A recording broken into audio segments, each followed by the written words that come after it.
Saya pergi klinik pun dapat paracetamol pun doktor memang cakap kalau saya makan pun memang takkan terus sembuh pun kan.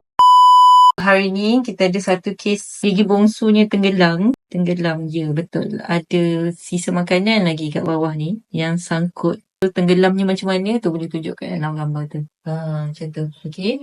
Jom kita tanya patient.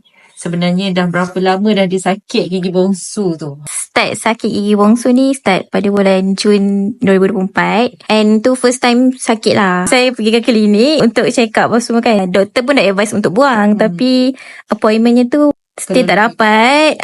Sampailah bawa ke tahun ni. So within dalam 8 bulan tu over than 5 times lah saya sakit. So just ambil paracetamol and everything kan. Pergi sekali lagi ke klinik yang sama, still tak dapat buang juga gigi ni sebabkan mungkin ramai orang. So still makan paracetamol and ubatan sakit lah.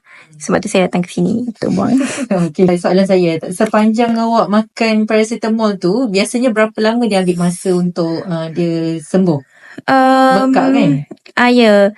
1 week jugalah, baru nak tunggu dia macam baru boleh, kita kata apa, macam senang nak duduk lah kan. Kalau tak still macam sakit berdenyut juga. Disebabkan dia punya gusi tu menutupi gigi. So bila makan, memang makanan akan masuk dekat celah-celah tu.